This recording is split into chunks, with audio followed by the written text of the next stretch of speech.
Ramesh Sanghamitra hospitals, south bypass junction దగ్గర, ఒంగోలు. ఇప్పుడు విజయవాడ, గుంటూరుకు వెళ్లనవసరం లేకుండా కార్పొరేట్ స్థాయి వైద్య సేవలు సామాన్యులకు సైతం అందుబాటులో అందిస్తున్న ఏకైక హాస్పిటల్ రమేష్ సంఘమిత్ర హాస్పిటల్స్.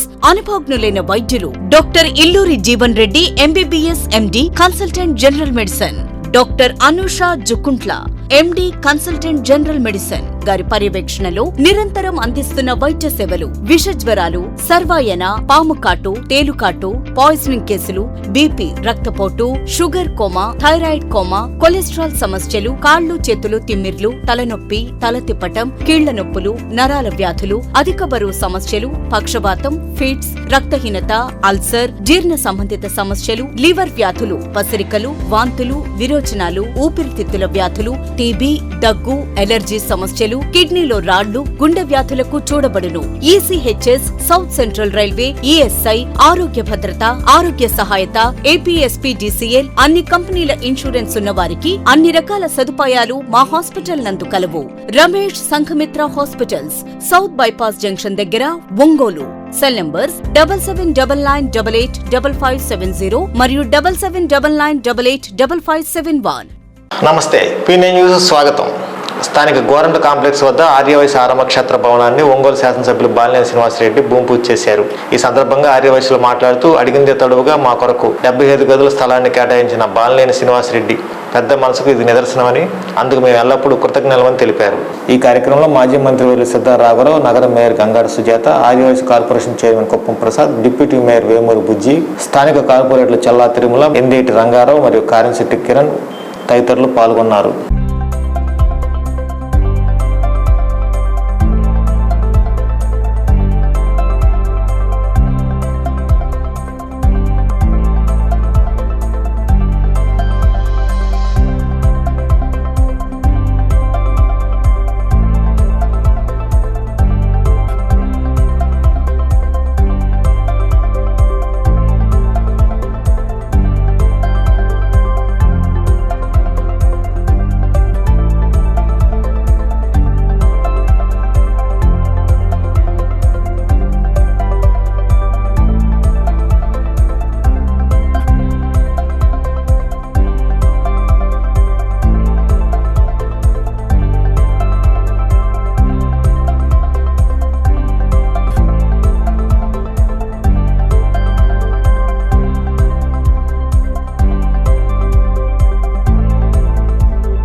శాసనకి, మన సిద్ధారామరావు గారికి, మేయర్ గారికి, ఇతర మా తోటి కార్పొరేటర్లకి, ముఖ్యులకు అందరికి కూడా వచ్చిన అందరికీ కూడా ధన్యవాదాలు.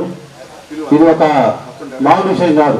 ఇంత హాటాటంలో ఇంత మంచి స్థలాన్ని మనం అడగగానే, పార్టీలకు అతీతంగా అందరికీ అడగగానే వాసన మా పాల్గొనడానికి చెప్పడం, మేయర్ గారు కానీ, తోటి కార్పొరేటర్లు మన రంగారావు గారు, తిరుమల గారు కానీ ఎవరు మాట్లాడకుండా కౌన్సిల్లో పెట్టి తీర్మానం చేసినందుకు మా పార్టీ లేకుండా అన్ని విధాలుగా కూడా సర్వ అంగులతో ఈరోజు ఈ బిల్డింగ్ నిర్మాణం చేపట్టడానికి ఈ కార్యవర్గ సభ్యులకు మనస్ఫూర్తిగా తెలియపరుస్తూ అన్ని విధాలుగా కూడా నా సపోర్ట్ కూడా ఇస్తానని నేను చెప్పడం జరిగింది.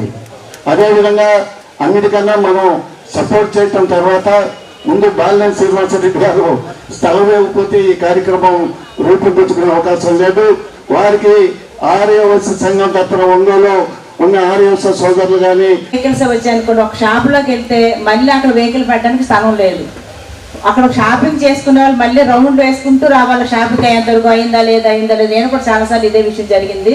అలా కాకుండా ఒక మధ్యలో కూడా అందరికీ అనుకూలమైన పార్కింగ్ ప్లేస్ కూడా ఉండడానికి అవకాశం ఉంటుంది. కాబట్టి మీకు వ్యాపారం రీత్యా కూడా మీకు అందరికి మంచి జరుగుతుందనే ఉద్దేశం కనుక మీకుంటే, ఎందుకంటే మీ సలహా మీకు ఇష్టమైతేనే సారాలే చేసేది, మేమన్నా చేసేది. మీ యొక్క సూచన లేకపోతే, మీ సలహా లేకపోతే, మీకు ఇష్టం లేకపోతే ఇక్కడ ఎవరు కూడా ఏం చేయరు. కానీ మీ మనసును తెలుసుకునే ఏకైక నాయకుడు శ్రీ బాలినేని శ్రీనివాసరెడ్డి గారు అనే విషయాన్ని కూడా మీరు గ్రహించాలి.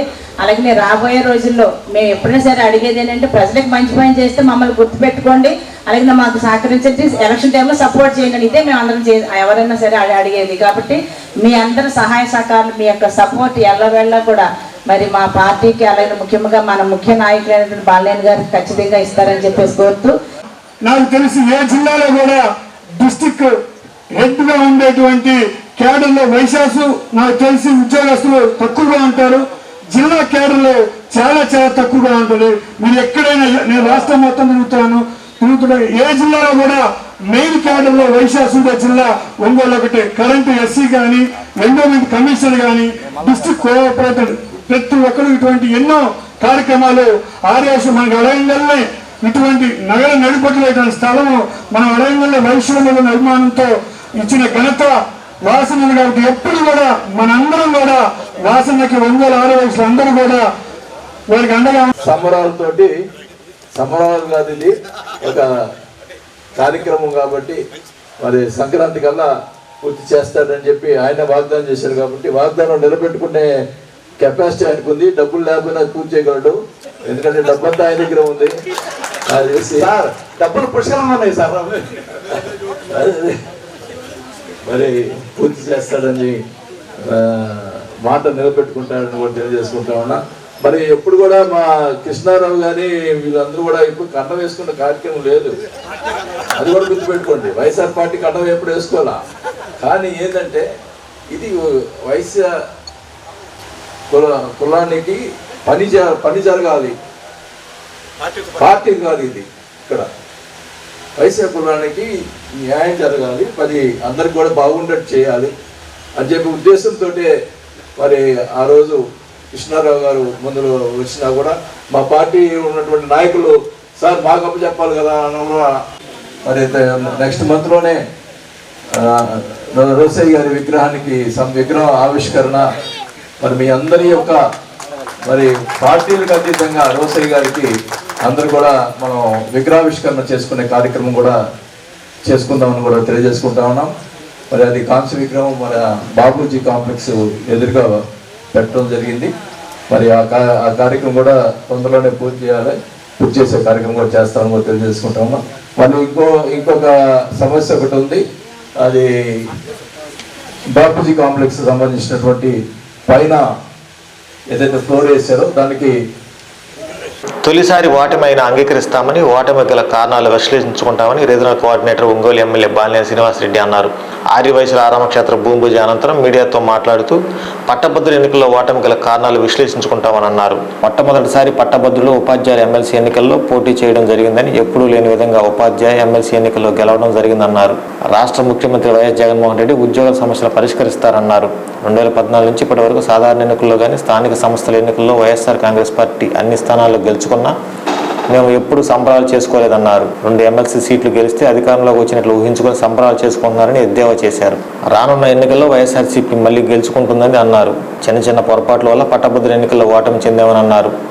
ఓటమి గల కారణాలు తెలుసుకుని వాటిని పరిష్కరిస్తామని అన్నారు. నిన్న జరిగిన ఎమ్మెల్సీ ఎన్నికల్లో వైఎస్ఆర్సీపీ నాయకులు కార్యకర్తలు బాగా కష్టపడి పనిచేశారన్నారు. మరి ఈ గ్రాడ్యుయేట్ విషయంలో మటుకి ఎక్కడ ప్రాబ్లం జరిగిందో అన్ని కూడా పోస్ట్పోన్ చేస్తాం, కానీ కార్యకర్తలు మటుకి కష్టపడి పనిచేశారు. ఫస్ట్ టైం గత గ్రాడ్యుయేట్ ఎలక్షన్స్లో, అందువల్ల కొంత అవగాహన లోపం అనేది కొన్ని కాన్స్టిట్యూన్సీలో జరిగింది. అది తప్పకుండా సరి చేసుకోవడం జరుగుతుంది. దీనికోసం ఇప్పటివరకు ఈ 4 సంవత్సరాల్లో మున్సిపాలిటీలు కానీ జెడ్పీటీసీలు కానీ ఎన్నో వైసీపీ గెలిచినాయి. మేమేదో 2 ఎమ్మెల్సీలు 3 ఎమ్మెల్సీ గెలిచిన తర్వాత ఏదో వాళ్ళు ఏదో గవర్నమెంట్ ఆల్రెడీ వాళ్ళకి వచ్చేసినట్టే సంబరాలు పడటం ఏదేదో చేస్తున్నారు. అప్పటికి మేము ఎన్నో గెలుచున్నాం, కానీ మేము ఎప్పుడు కూడా ఈ రకమైన ఆర్పాటాలు చేసుకున్న దాఖలాలు లేవు. త్వరలోనే ఇంకా కొన్ని ఎలక్షన్స్ వస్తాయి, దాంట్లో తెలుస్తాయి. ఖచ్చితంగా అంటే కొంత ఎడ్యుకేటెడ్లో కొంచెం ఈ ఎంప్లాయీస్లో కొంచెం ప్రాబ్లమ్స్ ఉన్నాయి కాబట్టి ఇది జరిగింది. ఆ ఎంప్లాయీస్ సంబంధించినటువంటి ప్రాబ్లమ్స్ కూడా ముఖ్యమంత్రి గారు చొరవ తీసుకొని రెక్టిఫై చేయడం జరుగుతుంది. అలాగే ఈ ఓటర్లు ఎక్కువ సంక్షేమ పథకాలు వచ్చినటువంటి ఓటర్లు కాదు అనేది గుర్తుపెట్టుకోవాలా. ఏదో ఆర్భాటంగా ఎగురుతున్నారు. సంక్షేమ పథకాలు వచ్చే ఓట్లు తెలుగుదేశం వాళ్ళు అన్నారు దొంగ ఓట్లు ఉన్నాయి. గంగోట్లో వేసుకుంటే మేము గెలిచేవాళ్ళం కదా. ఊరికే ఏదో మాట్లాడటం అనేది కరెక్ట్ కాదు. మా ప్రాబ్లం అయితే మేము రెక్టిఫై చేసుకుంటాం.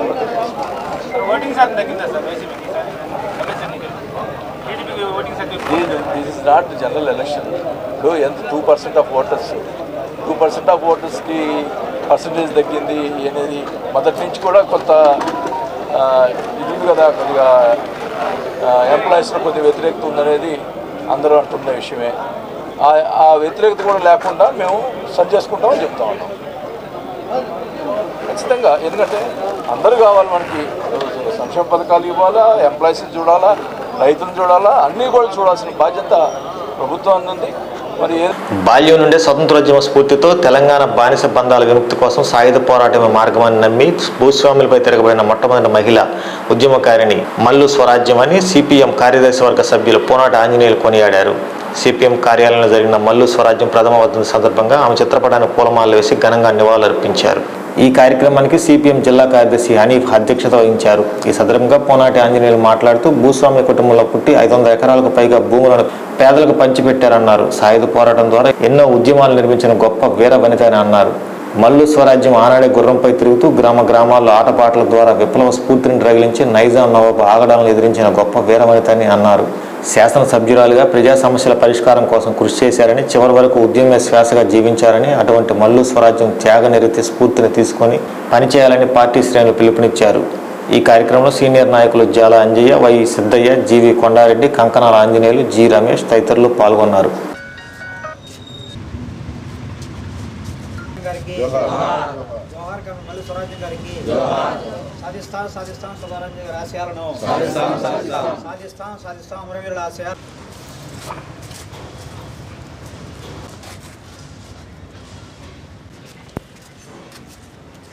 ఆమె వీరోచితంగా పోరాటం అనేటువంటిది జరిగింది.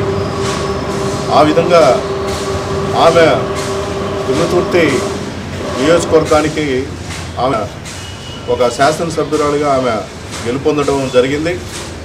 అదేవిధంగా ఆమె పార్టీలో ఎనలేని కృషి చేశారు. ఆమె కేంద్ర కమిటీ సభ్యురాలుగా ఆమె ఎంపిక కావడం, ఆ విధంగా ఉమ్మడి మన ఆంధ్ర రాష్ట్రంలో వీర వనితగా ఆమె పేరు పొందినటువంటి గొప్ప మహిళా నాయకురాలు.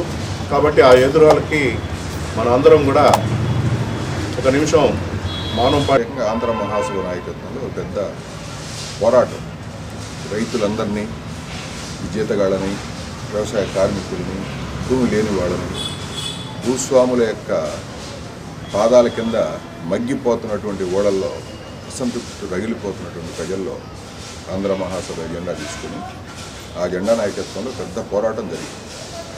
ఇది స్వతంత్రం రాక ముందు స్టార్ట్ అయ్యి 41-42 నుంచి ఉధృతంగా జరిగి 44లో తెలంగాణ పోరాటం, 43 ఎండింగ్ కల్లా ప్రారంభమై గెరిల్లా పోరాట రూపం కూడా తీసుకుంది. అప్పుడు మహిళలు బయటికి రావడమే కష్టం.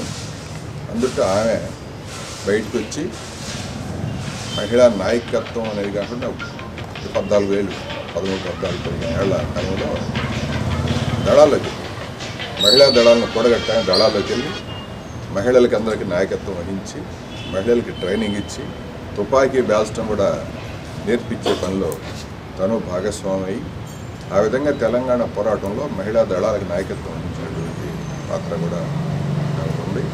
ఎన్నికల్లో మన వర్కర్స్ యూనియన్ కూడా పోటీ చేసింది. ఆ సందర్భంగా ప్రచారం చేయడానికి, గ్రూప్ మీటింగ్లు వేయడానికి ఆమె 78లో ఎమ్మెల్యేగా గెలిచింది తుంగతుర్తి నుంచి. అప్పుడు ఈ జిల్లాకి వచ్చింది. 2 రోజులు ఉండి ఆ విధంగా టంగుటూరు, అట్లాగే త్రాగుంట, చీరాల, పర్చూరు, ఆ రోజు ఐఎల్టీడీలో మహిళలు ఎక్కువగా ఉండేవాడు. దాదాపు 90% మంది మహిళలు గ్రేడింగ్ పనిలో ఉండేవాడు. అందుకని ఆ సందర్భంగా ఇక్కడ సభలకి రావడం జరిగింది. ఆ తర్వాత మరలా మహిళా సంఘం మహాసభ, జిల్లా మహాసభ జరిగితే ఆ సందర్భంగా కూడా ఒంగోలు వచ్చి అద్దంకి బస్టాండ్లో ర్యాలీ, బహిరంగ సభను ఉద్దేశించి కూడా మాట్లాడింది. అట్లాగే అదే సందర్భంలో మొదటగా అద్దంకి ప్రాంతంలో వెంకటాపురంలో పార్టీ ఏర్పాటు చేసే దాంట్లో అక్కడ కూడా ఒక బహిరంగ సభకు కూడా రావడం జరిగింది. ఆ విధంగా ప్రకాశం జిల్లాతో కూడా మల్లు స్వరాజ్య గారికి అనుబంధం ఉంది. అందుకని ఆమె లేని, ఎందుకంటే పోరాటానికి స్ఫూర్తి మల్లు స్వరాజ్యం గారు. అందుకని ఆమె తను చివరికంటూ తుదికంటూ భారత మాజీ రాష్ట్రపతి ఏపీజే అబ్దుల్ కలాం స్ఫూర్తితో విద్యార్థులందరూ ముందుకు నడవాలని ఒంగోలు నగరపాలక సంస్థ మేయర్ గంగారు సుజాత అన్నారు. ఒంగోలులోని కొప్పల్ రోడ్లో గల డ్రీమ్ స్కూల్ నందు జరిగిన ఫేర్వెల్ డే వేడుకల్లో ఆమె ముఖ్య అతిథిగా హాజరయ్యారు.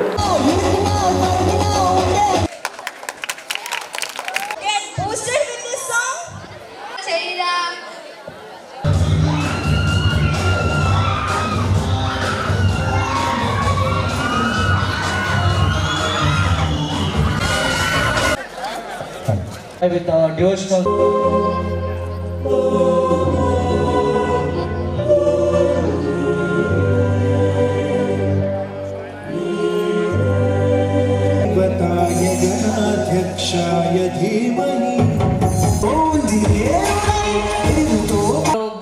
మేము చదువుకునే రోజులు మాకు మార్క్స్ ఉండేవి, ఇప్పుడైతే గ్రేడ్స్ ఉంటున్నాయి. మార్క్స్ కూడా వచ్చినాయా? Very good. ఎందుకంటే మార్క్స్ని బట్టి ఇప్పుడు A1 A+ ఇలాగంతా ఉండేటప్పుడు ఏమవుతుందంటే పర్సంటేజ్ అనేది అర్థం కాదు, కానీ మార్క్స్ ఉంటే ఎవరు వర్త్ ఏంటి అనేది అర్థమవుతుంది. దాన్ని బట్టి అసలు మార్క్స్ని బట్టే మాకు ఇంటర్మీడియట్లో సీట్లు ఇచ్చేవాళ్ళు. ఇప్పుడు మళ్ళీ అదే ప్రక్రియ స్టార్ట్ అవ్వడం మంచి పరిణామమే. అంటే పోటీతత్వం అనేది వస్తుంది. మీరంతా కలిసి ఉండి మరి ఒక చోట ఉండి కలిసిమెలిసి అక్క చెల్లెల్లాగా, అంటే ఫ్రెండ్షిప్ అనేది చాలా ఈ ఏజ్ నుంచే మీకు స్టార్ట్ అవుతుంది. కలిసిమెలిసి ఉండడం అనేది అందరూ కూడా రకరకాల కులాల మతాలకి ఉన్నప్పటికీ కూడా ఇక్కడ అందరూ కలిసి ఒకే ఫ్యామిలీగా ఉంటూ, అందులోకి స్కూల్ అంటేనే మనకి భారతదేశం యొక్క కల్చర్, మన యొక్క ఆంధ్ర రాష్ట్రం యొక్క కల్చర్, సంస్కృతి, సంప్రదాయాలు అన్నింటినీ కూడా స్కూల్ డేస్ నుంచే మనం నేర్చుకోవడం జరుగుతుంది.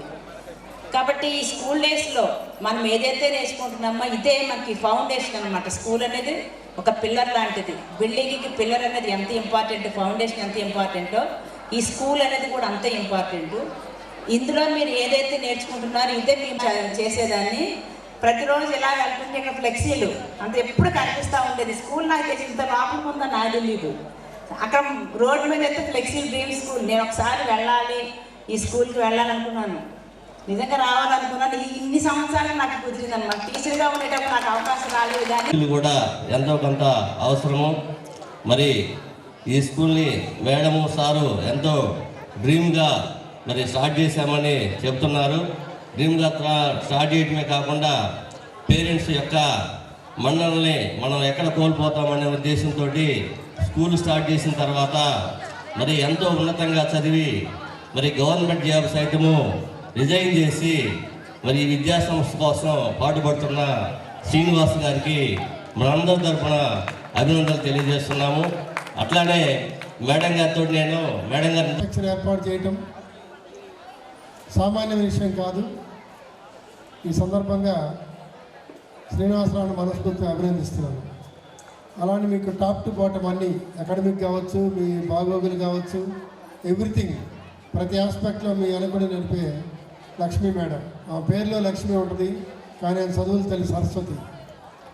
శ్రీనివాసరావు ఏమో లక్ష్మి సంపాదిస్తుంటారు, ఆ మేడం ఏమో లక్ష్మి పేరు పెట్టుకొని పిల్లలకి సరస్వతి దేవుని ఇస్తూ ఉంటుంది. ఇద్దరి కాంబినేషను చాలా సంతోషం. నేను లోపలికి ఈరోజే వచ్చాను డ్రీమ్ స్కూల్ లోపలికి.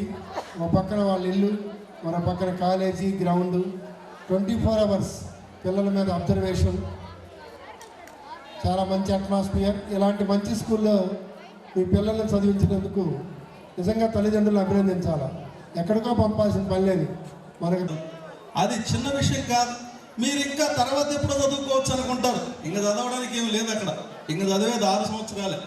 Just 6 more years are left in front of you and 30 years of your educational life is done, almost done. ఇక జస్ట్ 6 years, దాంట్లో ఇంటర్మీడియట్ 2 సంవత్సరాలు, 4 ఏళ్ళు ఇంజనీరింగ్. లేదు మేము డాక్టర్ చదువుతాం సార్, ఊర్లో అందరినీ చంపేస్తాం సార్, అందరికి ఇంజక్షన్ చేస్తాం, కరోనా ముందు వేసుకొస్తాం సార్. ఓకే, ఇంకొక 5.5 సంవత్సరం ఎట్లా చూసుకున్నా ఇంకా 5.5 సంవత్సరం 6 సంవత్సరాల్లో మీ చదువు అయిపోతుంది. ఆ రోజు 22వ సంవత్సరం నీకు 25 లక్షలు వస్తాయా, 50 లక్షలు వస్తాయా, ₹1 కోటి వస్తాయా అనేది రానున్న 6 సంవత్సరాలు పెద్ద మ్యాటర్ కాదు. ఆల్రెడీ మీరు నేర్చుకున్నారు. మీరు ఎక్కడున్నారో మీరే డిసైడ్ చేసుకొని పొరపడి ఉండి సరిగ్గా నేర్చుకోకపోతే ఇప్పుడైనా మీరు నేర్చుకోవాలి. అట్లాగే 50 లక్షలు అనే మాట దగ్గర వస్తున్నాను. నిన్ననే నేను ఎన్ఐటి వెళ్ళాను. ఎన్ఐటి అంటే నేషనల్ ఇన్స్టిట్యూట్ ఆఫ్ టెక్నాలజీ. దేశం మొత్తం మీద 31 ఎన్ఐటీలు ఉంటే దాంట్లో ఒక యూనివర్సిటీకి వెళ్ళాను, తాడేపల్లిగూడెం. మన రాష్ట్రానికి గాను తాడేపల్లిగూడెంలో ఉంటే దాంట్లోకి వెళ్ళాను. ఆ యూనివర్సిటీ మనలా బిల్డ్ చేసిన దానికంటే అంతకుముందు ఎయిర్పోర్ట్ ప్లానింగ్ కూడా ఉంది. సేమ్ అదే ప్రోగ్రామ్, అదే ప్లానింగ్ చెప్పారు. Okay sir. నెక్స్ట్ అలాగే 10th క్లాస్ స్టూడెంట్స్కి వెరీ వెరీ ఇంపార్టెంట్. ఇప్పుడు స్టేజ్ మీద 6 మెంబర్స్ ఉన్నారు. నేను ఆల్రెడీ మన పిల్లలతో మాట్లాడినప్పుడు నేను మేడం గారికి కూడా చెప్పాను, మంచి బ్యాచ్ ఉన్నారు మేడం. స్టూడెంట్స్ని చూస్తే నాకు ఇంకా 1 అవర్ కాదు, 2 అవర్స్ కాదు, 3 అవర్స్ మాట్లాడాలనిపించింది. ప్రతి ఒక్క స్టూడెంట్ స్కాన్ చేశాను. ప్రతి ఒక్క స్టూడెంట్కి ఒకటే important point, 10th class complete అయిన తర్వాత మీకు ఏ గ్రూప్ ఇంట్రెస్టో, ఎంపీసీ ఇంట్రెస్టా, బైపీసీ ఇంట్రెస్టా, మీకు ఇంట్రెస్ట్ ఉన్నదే తీసుకోండి. Very very important point. Intermediate junction point, wrong step వేయొద్దు అసలు. అలాగే బైపీసీ గురించి అసలు భయపడొద్దు. బైపీసీ అనేది చాలా క్రేజ్ ఉన్న సబ్జెక్టు, చాలా డిమాండ్ ఉన్న సబ్జెక్టు. ఆల్రెడీ మీ చైర్మన్ సార్ కూడా డెసిషన్ తీసుకొని ఆల్రెడీ నీట్ అకాడమీ ప్లానింగ్ ఉంది విజయవాడలో.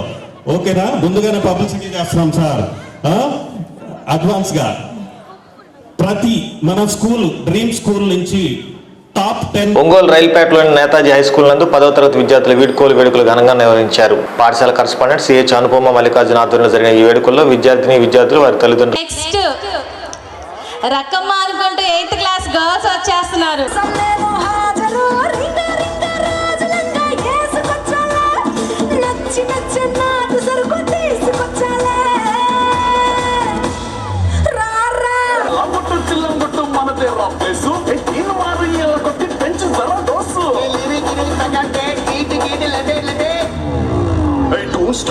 తర్వాత ఎదుర్కొన్నాం, అయితే నిలబడ్డాం.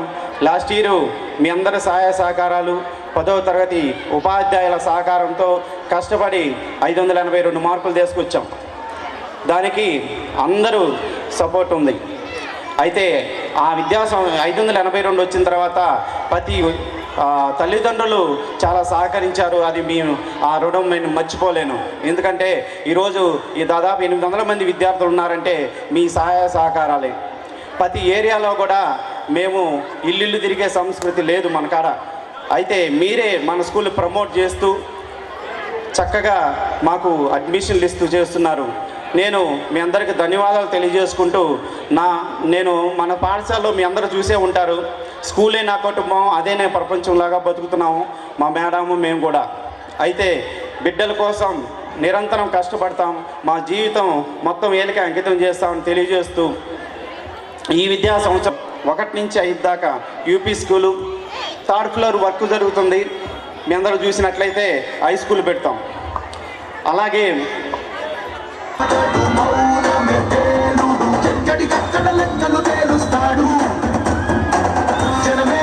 ప్రతిష్టలు అటువంటి ఒంగోలులో మీరు ఉన్నందుకు గర్వపడుతున్నారా లేదా? మేము మల్లికార్జున సార్ని గర్వపడేట్లు చేస్తారా లేదా? What young boys and girls, no energy, where is the energy? I'm wondering, అరే నేను ఒంగోలులో ఉన్నానా, నేతాజీ స్కూల్లో ఉన్నానా? The energy of young children are very very very excellent.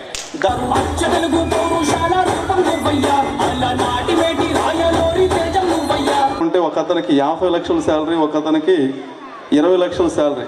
It all depends on the upcoming 6 years. మీరు మెజారిటీ ఆఫ్ ద భాగం అంతా కూడా మన యొక్క నేతాజీ స్కూల్లో మీరు నేర్చుకున్నారు.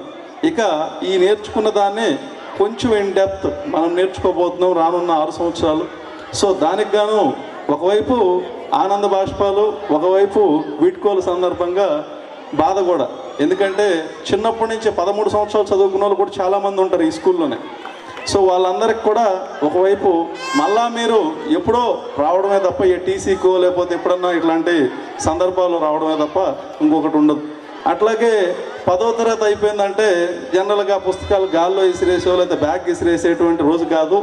మనం తరగతి పెరుగుతుందంటే మన పైన బాధ్యత కూడా పెరుగుతుందని చెప్పి మీరు గుర్తుంచుకోవాలి. ఒక్కొక్క క్లాసు మెట్టే ఎదిగే కొద్దీ రేపు చదువు అయిపోయిన తర్వాత మరిన్ని బాధ్యతలు మన పైనే ఉంటాయే తప్ప అది మనకేదో ఫ్రీడమ్ వచ్చేటువంటిది. ఈరోజు నేతాజీ హై స్కూల్లో ఫేర్వెల్ డేకి విచ్చేసిన మీ అందరికీ ధన్యవాదాలు. మన పాఠశాల దాదాపు 17 సంవత్సరాల నుంచి ఎంతో కష్టపడుతూ మంచి విద్యార్థులను తయారు చేస్తూ ప్రతి సంవత్సరం కూడా 10వ తరగతి మంచి రిజల్ట్ తీసుకొస్తూ ముందుకెళ్తున్నాం. అందులో భాగంగానే ఈ సంవత్సరం 17వ ఫేర్వెల్ డే చేస్తున్నాం. ఈ సంవత్సరం కూడా మంచి రిజల్ట్ సాధిస్తున్నాం. అయితే పిల్లలకి మన పాఠశాలలో చదువుతో పాటు కల్చరల్ కానీ అన్నీ కూడా ఉండాలనే ఉద్దేశంతో మంచి కార్యక్రమాలు పెడుతూ ఉంటాం. అదే కాకుండా నెక్స్ట్ విద్యా సంవత్సరం నుంచి కూడా నూతన విద్యా విధానాన్ని అమలు చేసుకుంటూ స్కూల్లో CCE పద్ధతిని 1 to 5th అమలు చేసుకుంటూ పోతున్నాం. అదేవిధంగా పేరెంట్స్ అందరూ కూడా మాకు సహకరిస్తూ ఉన్నారు. ఈరోజు పాఠశాలలో 800 మంది విద్యార్థులు ఉన్నారంటే పేరెంట్స్ సహకారమే.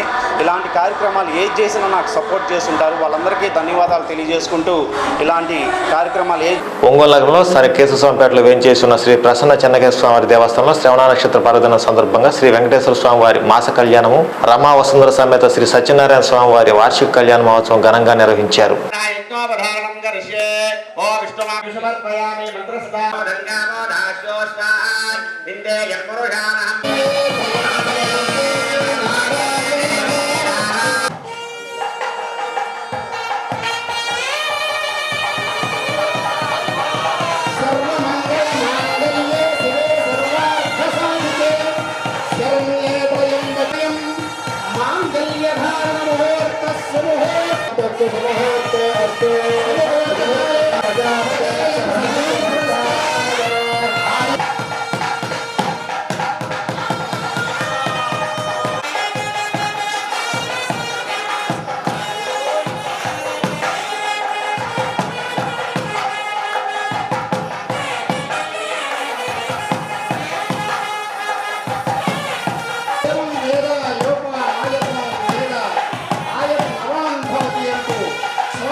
ఉన్న సత్యనారాయణ స్వామి దేవస్థానం అందు ప్రతి సంవత్సరం పాల్గొన మాసం ఏకాదశి రోజు జరుగు కళ్యాణమునకు మన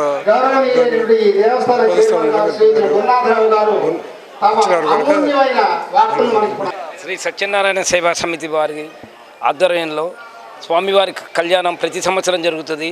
అలానే ఈ సంవత్సరం కూడా అత్యంత వైభవంగా జరిగింది.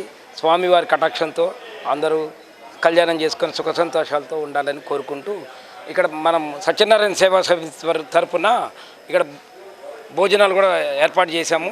అందులో ఉపాలయంలో వేంచేసి ఉన్న శ్రీ రమా వసుంధర సమేత సత్యనారాయణ స్వామివారికి ఈ రోజున వార్షిక కళ్యాణం ఎంతో బ్రహ్మాండంగా నిర్వహించడం జరిగింది. అదేవిధంగా శ్రీ శ్రవణ నక్షత్రం సందర్భంగా శ్రీ లక్ష్మీ పద్మావతి సమేత శ్రీ వెంకటేశ్వర స్వామి వారి కళ్యాణం కూడా ఈ జంట కళ్యాణాలు అధిక సంఖ్యలో భక్తులందరూ కూడా విచ్చేసి ఈ కళ్యాణ మహోత్సవాన్ని వీక్షించడం జరిగింది. ఈ కార్యక్రమాన్ని మన త్రినాథాచార్యులు వారు, రమానాథాచార్యులు వారు, వారి బృందం కూడా ఎంతో బ్రహ్మాండంగా నిర్వహించారు. అదేవిధంగా ప్రతి సంవత్సరం కూడా ఈ కార్యక్రమం ఎంతో బ్రహ్మాండంగా నిర్వహించడం జరుగుతుంది. కాబట్టి భక్తులందరూ కూడా ఈ కార్యక్రమాల్లో పాల్గొని స్వామివారి కృపకు సత్యనారాయణ సేవా సమితి సభ్యులు అండి. నా పేరు సుబ్బరాయుడు. మేము గత 25 సంవత్సరాలుగా ఈ స్వామివారి కళ్యాణం వార్షిక మహోత్సవం జరుగుతూ పోతున్నాము. దిగ్విజయంగా ఉంది. ఈ సంవత్సరం ఇంకా మన చైర్మన్ గురునాథ్ గారు అద్భుతంగా. ఒంగోలులోని కేశవస్వామిపేటలో వేంచేసి ఉన్న శ్రీ ప్రసన్న చెన్నకేశ్వర వారి దేవస్థానంలో శ్రీ దేవదత్తం పురాణ విజ్ఞానంపై ప్రవచన కార్యక్రమాన్ని నిర్వహించారు. ఆలయ ప్రాంగణంలో జరిగిన ఈ కార్యక్రమంలో నైమిషారణ్య పీఠాధిపతులు శ్రీ బాల బ్రహ్మానంద సరస్వతి స్వామి వారు పాల్గొని ప్రసంగించారు. సర్వదా సహస్రద శిరస్సు వంచి ప్రణమిల్లుతూ ఈ శివకేశవుల క్షేత్రాల సన్నిధిలో స్వామివారి యొక్క తత్వాన్ని ఆవిష్కరించుకోవడం గొప్ప శుభపరిణామం. ఈ సమయం, ఈ దినం గొప్ప సుదినం, అనుదినం, పర్వదినం. అందుకు గాను అద్భుతమైనటువంటి ఏర్పాట్లు నిర్వహించినటువంటి కేశవులు అంటే వెంట్రుకలు, జుత్తు అని అర్థం అన్నమాట. కేశవుడు అంటే అందమైనటువంటి పురులు కలిగినటువంటి వాడు అని ఒక సామాన్యమైనటువంటి అర్థం. కానీ పురులు అంటే అని అంటూ ఉంటారు. అంటే ఈ జుత్తుకి, అంటే పురులకు, మన సమస్యలకు, మన చింతలకు సంబంధం ఉంది. ఏదైనా సమస్య వచ్చినప్పుడు, ఒక ఆపద వచ్చినప్పుడు, క్లిష్ట సమయాల్లో మనం ఇట్లా జుత్తు పీక్కుంటూ ఉంటాం. అట్టి దత్తాత్రేయ స్వామి ఒకనాడు సముద్ర తీరంలో కూర్చుని ఉంటే ఒక గట్టి పుల్ల సముద్రంలో వచ్చి పడింది. గాలికి ఎగురుకుంటూ వచ్చాడు. వెంటనే సముద్రుడు ఆ గట్టి పుల్లని పడి సముద్రంలో కూడా మెల్లపడవచ్చును, మలినంగా మారవచ్చును. అందుకని ఈరోజు చిన్న గడ్డి పుల్లని మనం అవకాశం ఇవ్వకూడదని వెంటనే ఆ సముద్రం ఆ యొక్క గడ్డి పుల్లని బయటకు తోసేసింది. గొప్ప అద్భుతమైనటువంటి సందేశాన్ని ఇచ్చావు. దేవతాతత్వం గలవారు ఏ విధంగా ఉంటారు అనే అంశంపై ఈ రోజున పురాణ విజ్ఞానం గురించి ఎంతో బ్రహ్మాండంగా సెలవివ్వడం జరిగింది. ఈ కార్యక్రమంలో అధిక సంఖ్యలో భక్తులు కూడా పాల్గొని స్వామివారి ప్రవచనాలు వీక్షించడం జరిగింది. కాబట్టి ఈ విధంగా ఇటువంటి ఎన్నో కార్యక్రమాలు, పురాణ ప్రవచనాలు ఈ దేవస్థాన ప్రాంగణంలో జరగాలని ఆ స్వామివారిని కోరుకుంటూ ఓం నమ శివాయ, శివ చెన్నకేశవాయ నమకు చాలా ఉపదేశాన్ని ఇస్తూ ఉన్నారు. ఇటువంటి ప్రముఖులైన ఆధ్యాత్మికవేత్తలు మా దేవాలయానికి రావటం ఎంతో సంతోషకరమైన పరిణామంగా భావిస్తూ ఇటువంటి ప్రవచనాలు ఏర్పాటు చేయడానికి మేము సంవత్సరంలో ఎంతోమందిని పిలిపించి ఈ కార్యక్రమాలు ఏర్పాటు చేయడానికి మేము సిద్ధంగా ఉన్నాం. భక్తులందరూ విచ్చేసి ఈ యొక్క ప్రవచనాల్ని జయప్రదం చేసేందుకు సిద్ధం కావాల్సిందిగా కోరుతూ అందరికీ కూడా ముందస్తు శోభకృతనామ ఉగాది శుభాకాంక్షలు. ఈ వార్తలతో సమాప్తం. నమస్కారం. మగువ మదిలో మెదిలే తలపులకు పరిపూర్ణ రూపాన్నిచ్చే ఒకే ఒక వేదిక మలబార్ నెక్లెస్ ఫెస్టివల్. మార్చ్ 11 నుండి మార్చ్ 25 వరకు మన ఒంగోలులో జరగబోయే మలబార్ నెక్లెస్ ఫెస్టివల్ కు విచ్చేయండి. అరుదైన ఆభరణాలను మీ సొంతం చేసుకోండి. మలబార్ 10 ప్రామిస్లను అదనంగా పొందండి. మీ రాక కోసం వేచి ఉన్నది Malabar gold and diamonds necklace festival, Kurnool road, Ongole. Phone 8714602523.